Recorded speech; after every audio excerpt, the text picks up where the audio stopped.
Et puis, je vais faire cette présentation.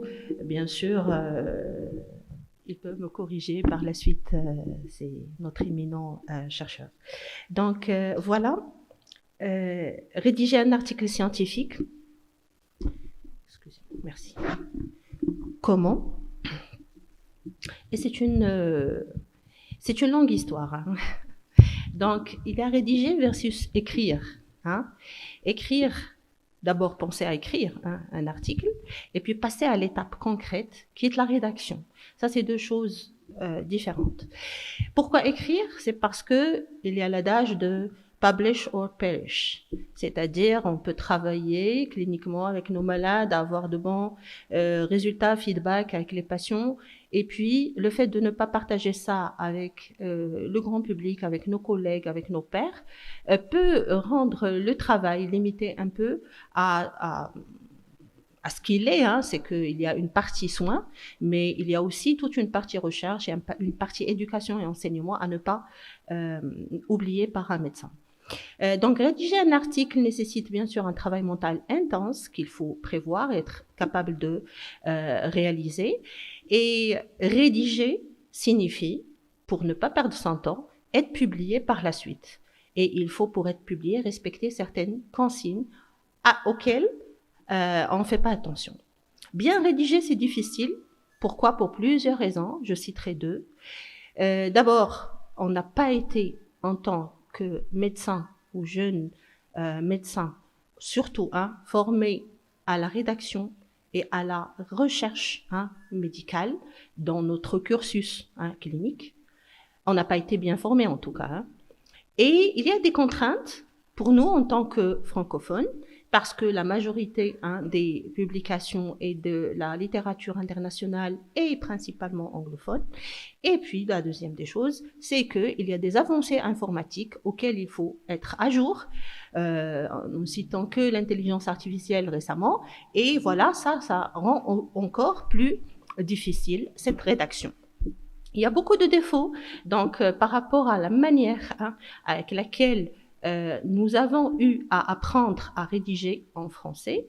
On a une stratégie plutôt quantité en français, une communication qui est plutôt lente, qui est plutôt hétérogène, trop de résultats sont exposés, parfois des résultats qui ne sont pas discutés, des observations non pertinentes parce que c'est à propos d'un cas et puis on veut le publier, ou bien des phrases longues. Et voilà, par rapport aux anglophones, c'est une mentalité tout à fait différente. L'éducation et la vulgarisation de l'information fait partie de la communication, de l'intérêt de rédiger. Donc, un article devrait être compréhensible non seulement par les pairs ou les experts, mais par le plus large public possible, et généralement par les novices qui n'ont pas assez d'informations sur le sujet. Et un article qui touche un large public a plus de chances d'être lu et d'être cité par la suite, et la citation, ça fait partie de la visibilité d'un chercheur ou d'un clinicien ou autre. Il y a plusieurs zones où on peut faire de l'éducation sur un article, notamment les zones dans le résumé, dans l'introduction et dans la toute dernière de la conclusion. Toute l'introduction est une zone information, de vulgarisation d'un problème. La partie méthodologie dans la partie expérimentale, ou en tout cas une part, toute la partie résultats et discussion selon l'importance des résultats présentés, et la toute dernière partie de la conclusion. L'erreur commune qu'on fait tous, c'est qu'on reporte la rédaction à la fin du processus jusqu'à l'obtention, comme la thèse, de tous les résultats. Ça ne doit pas être fait parce qu'il y a des process de correction au fur et à mesure de l'avancement du travail de recherche. Communiquer, mais communiquer aussi rapidement. Et l'exemple de la pandémie Covid en est le meilleur exemple. On a beaucoup publié pour certains parce que c'était l'occasion. Il y avait des cas intéressants. Juste après la disparition de la pandémie, il y avait plus d'intérêt à les communiquer. Et puis, toujours raconter une histoire. Et quand on raconte une histoire, il faut bien la raconter et ça vend bien un article. Le style. Il faut qu'il y ait, malgré que c'est un travail de groupe, un seul auteur-rédacteur. Un auteur égale un style de rédaction. Les phrases doivent être courtes, concises et précises, donc ça, on le sait. Et intérêt aussi, une petite astuce, c'est toujours de faire relire le texte par un autre collègue avant de le soumettre. Toute remarque, qu'elle soit, vous pouvez la banaliser, mais venant d'un collègue neutre ou bien de quelqu'un qui ne connaît pas encore plus le sujet, vous sera la bienvenue. Les temps, vous connaissez, dans l'introduction matérielle au sujet, passion et méthode et les résultats, c'est au passé, la discussion, c'est plutôt au présent. Il y a un plan, et un plan classique qu'on connaît, IMRAD ou IMRED, comme vous voulez, avec une conclusion à la fin. Et ça, c'est un plan qui est conçu, qui reproduit la démarche scientifique, qui est conçu pour les experts, les pairs, et qui est le plus classique et qu'on voit tous. Je m'excuse parce que c'est tout petit. Donc, cette structure, ça c'est l'article, selon le plan IMRAD, avec le titre, avec le résumé, l'introduction, avec la partie expérimentale, matériel et méthode, au sujet méthode, résultats et discussions, conclusion et les références. Et il y a des va-et-vient entre les différentes sections. On va les voir petit à petit toutes. Donc, pour la partie introduction, l'introduction, c'est le lieu par excellence de faire passer un message d'éducation ou de vulgarisation que vous voulez passer. Donc, situation, problème, question, réponse. Il faut être clair avec soi-même avant de commencer le processus de rédaction. Quelle est la question posée? Pourquoi avez-vous entrepris ce travail? Et pourquoi c'est important que vous le faites? Toujours donner des définitions dans l'introduction qui sont grand public pour les termes scientifiques. Placer en premier les enjeux généraux, puis passer aux enjeux spécifiques. Donc, on passe toujours du général au spécifique. Et puis, clarifier le contexte, les objectifs. Donc, du général au spécifique, du global au local et du sociétal au scientifique. Dans l'introduction, on passe de l'univers à l'étoile, tout ce qui est très, très spécifique et scientifique. Pour la section passion, sujet ou matériel et méthode, elle est strictement descriptive, donc la description doit être suffisamment claire pour pouvoir comprendre votre méthodologie et pouvoir la reproduire dans un autre travail de recherche. Il doit se limiter aux données utiles que pour ce travail et justifier toujours l'intérêt et le choix et la préférence que vous avez eue pour certaines méthodes, certains tests, certaines échelles donc, ou techniques dans votre travail. Ne détaillez que tout ce qui est spécifique dans les statistiques et citez en général tout ce qui est connu et classique. Dans la section résultats, les résultats doivent être présentés selon la même hiérarchie des hypothèses que vous avez citées et attestées.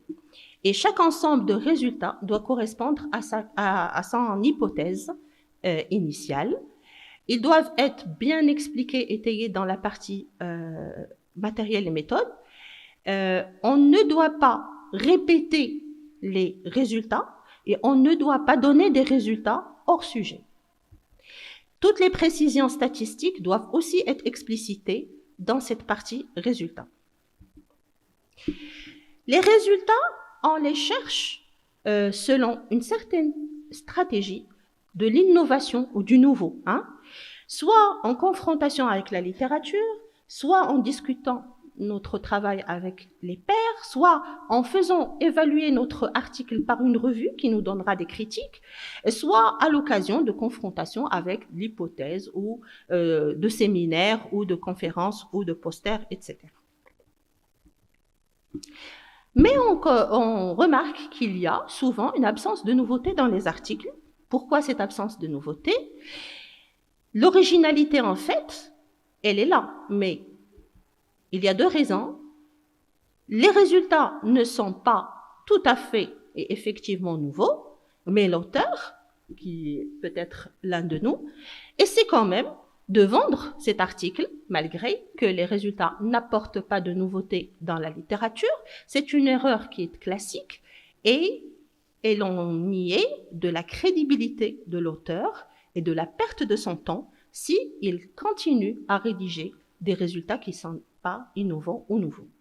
Mais la cause la plus courante, c'est que les auteurs, et surtout les jeunes, oublient d'expliquer l'originalité de leur travail et il y a une stratégie plutôt quantité que qualité. Les nouveautés peuvent concerner le côté fondamental ou le côté pratique, le côté nouveaux mécanismes, nouvelles interprétations, nouvelles observations, nouvelles technologies ou technologies améliorées, etc. La visibilité des résultats, comme vous le voyez, quand on met une stratégie quantité, n'est pas la même que quand on focus sur un seul résultat qui est innovant. Un résumé, c'est une adéquation entre les enjeux, les problèmes et les nouveautés, la valeur ajoutée. La construction du résumé vient de la construction de l'article lui-même. Donc, de l'introduction, on fait une petite introduction qui ne dépasse pas 3 phrases, 25% en général du résumé. De la partie expérimentation, c'est 25% encore, 3 phrases. Et toute la partie résultats et discussion, c'est 50% et en général, c'est 6 phrases. Il ne faut pas dépasser ça pour que le résumé soit très concis et soit facile à lire, ne pas ennuyer le lecteur plutôt. Donc, le résumé doit pouvoir être compréhensible tel qu'il est et détaché de l'article et être tapé en un seul paragraphe.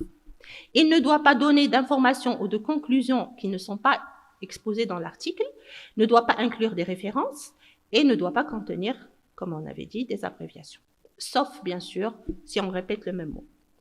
Les mots-clés, c'est des mots importants qui décrivent le contenu, indispensables à la visibilité de votre article. Le nombre est variable selon la revue.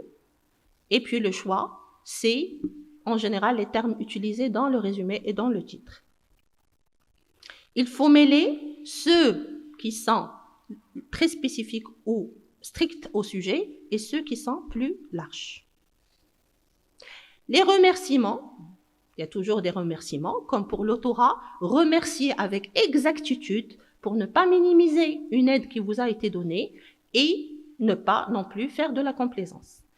Et comme pour le texte, ne pas chercher à varier les formules de politesse ou de remerciement, une seule formule pour tout le monde.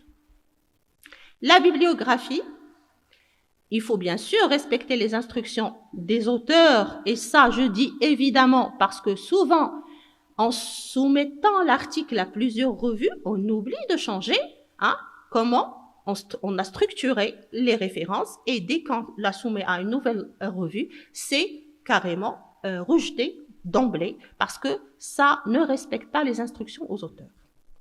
Privilégiez les synthèses et les revues, lisez les articles primaires, pas que les résumés. Intérêt d'utiliser actuellement certains logiciels que vous connaissez tous pour économiser le temps et l'énergie. Et il y a des astuces qu'on appelle les références stratégiques à citer dans un article. Quelles sont ces références stratégiques? C'est un peu de la diplomatie. C'est citer l'éditeur de la revue à laquelle vous soumettez et les lecteurs pour probable arbitre de votre article. Citer ses propres ennemis, si vous voulez, et ses alliés. Citer obligatoirement ses collègues et s'auto-citer soi-même au moins une seule fois. Et puis, ne jamais déformer les noms des auteurs sur les références parce que c'est une faute gravissime sur une bibliographie.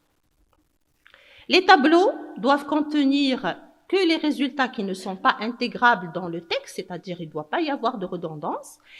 Et donc, les éléments de la même nature sont exposés plutôt de haut en bas et pas horizontalement.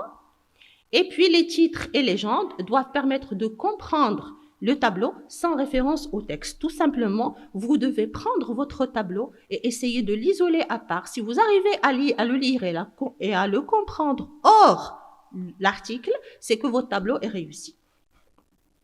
Les figures, ne les utilisez que si elles apportent quelque chose d'indispensable. Un graphique est inutile s'il ne contient que deux valeurs, par exemple, à démontrer. Un tableau est en général plus précis qu'un graphique. Et puis, si deux graphiques sont combinés, il faut les juxtaposer plutôt verticalement, comme on avait dit, et non horizontalement.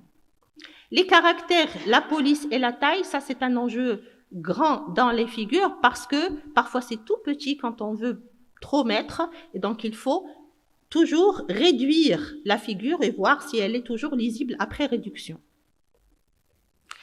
Voilà, c'est juste, voilà comment rédiger la légende.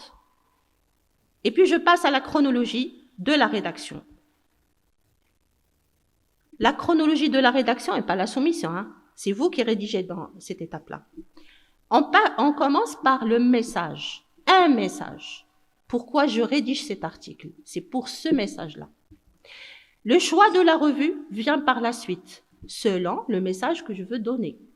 C'est-à-dire la revue qui acceptera, qui vendra mon résultat. Les sujets méthodes ou matériel et méthodes commencent on rédige la méthodologie en commençant par les tableaux et par les figures dans cette section. Les résultats en commençant toujours par les tableaux et les figures.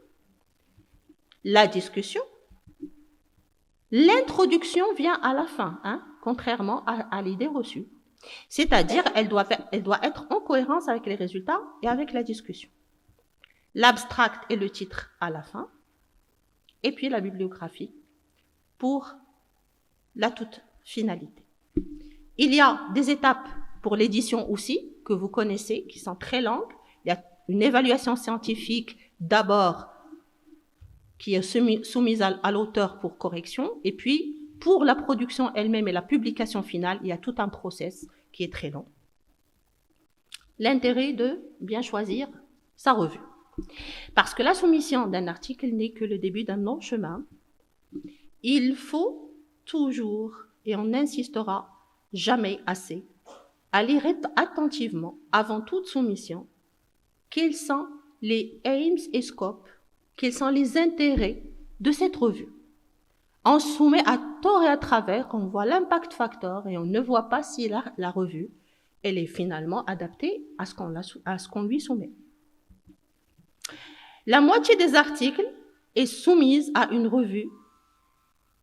La moitié des articles qui est soumise à une revue est en général hors thématique. Les instructions aux auteurs. Et ça aussi, c'est une partie qui est négligée et qu'on paie cher. Donc, plus de 30%, c'est-à-dire le 1/3 des auteurs, ne respectent pas du tout les instructions aux auteurs propres à la revue à laquelle ils soumettent. Et l'éditeur ou le comité de sélection peut tout simplement rejeter d'emblée s'il voit la moindre différence avec les instructions aux auteurs, votre article, tout simplement. Les instructions aux auteurs, c'est si elles ne sont pas respectées, c'est un article hors format, c'est soit une ignorance des instructions, soit il a été déjà soumis et refusé ailleurs, soit la soumission a été simultanée à plusieurs revues. Il y a des défauts communs, donc hors format, hors thématique, et il y a comment les y pallier. Et pour conclure, il y a 10 commandements, comme les 10 commandements à respecter pour la rédaction de l'article de recherche pour qu'il soit publié. Choisir une revue adaptée, appliquer les instructions aux auteurs, focaliser l'article sur une seule nouveauté, dessiner une figure parfaite, expliquer la nouveauté dans le résumé, supprimer les observations non expliquées dans les résultats, distinguer bien les résultats personnels de ceux de la littérature, introduire une bonne dose d'éducation et de vulgarisation scientifique, relire et faire relire au moins 5 fois votre manuscrit par d'autres avant de le soumettre, et livrer un manuscrit en anglais parfait. Et je vous remercie.